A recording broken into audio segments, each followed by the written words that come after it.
Hello, today is December 15th, which means it's day 73. Um,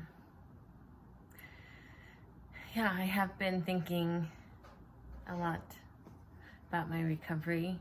and last night I had a support group with my old Hawaii group that I went my outpatient program with, and yeah, it is nice. I only said just like an introduction, and I didn't say anything during the group time, which is not super normal for me. I'm usually a chattier person in a group setting. I don't mind speaking up. But there were several girls, and there are several girls that have gone through recovery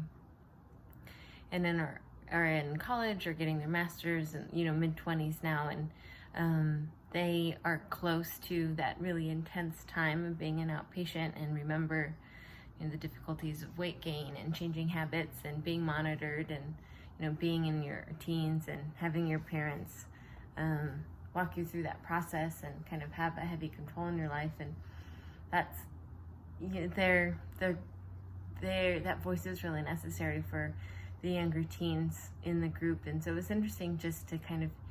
hear the phases and the waves of recovery that we go through. Here we're new people in recovery, just joining an inpatient or outpatient program after being an inpatient, just on the other side of weight gain or still in weight gain and still just newly changing their habits. And then there were a group of people, mostly girls,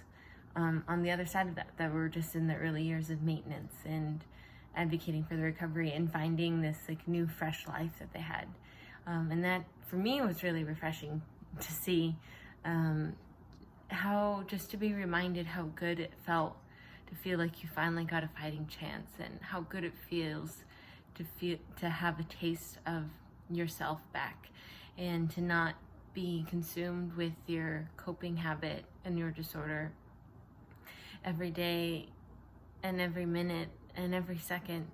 that you can actually think beyond the things that give you life, that maybe it's a relationship that brings you joy, or for a lot of them it's studies and thinking about a career that brings them joy, and finding the freedom to ask themselves what they really want and out of life and what they like,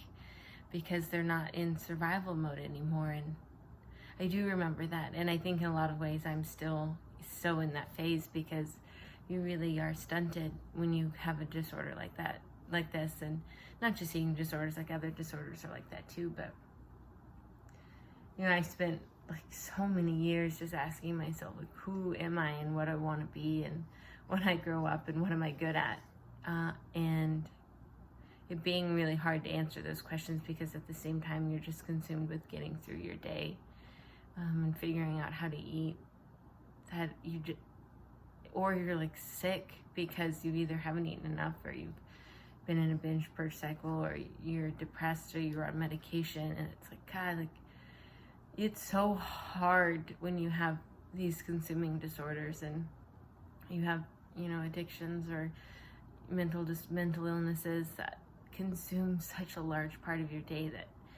like just to push through and just to ask these big questions, like that takes so much mental energy. And when your medication is everywhere, and when your food is everywhere, and your brain doesn't have the energy to think, like, it's really hard to ask these big questions. It's really hard to know if you should be in the relationship. It's really hard to know if you're what role you should take in your job, how you're being as a friend, how you're being as a sibling, as a child to your parents, like how you're contributing to society, like all these big questions, which are good, like you just don't have the ability to ask yourself when you're that sick. And seeing these girls in their early mid-20s find so much joy on the other side of asking those questions, was really encouraging, because it's like, yeah, that's what you are fighting for. Recovery may always be something that you're dealing with, but there's a lot of life, and what you're fighting for is the fullness of life that you can have in recovery and on the other side, and in that period of maintenance and coming to peace and finding peace with your recovery. So that was nice, and it was encouraging for me. And it's like, I do feel so much that I'm in that phase, kind of in more of a developed, like I have had a lot of those touches, and now I'm ready to kind of push through more and to see more of who I am. So it was good. All that to say, talk therapy and support group, always helpful.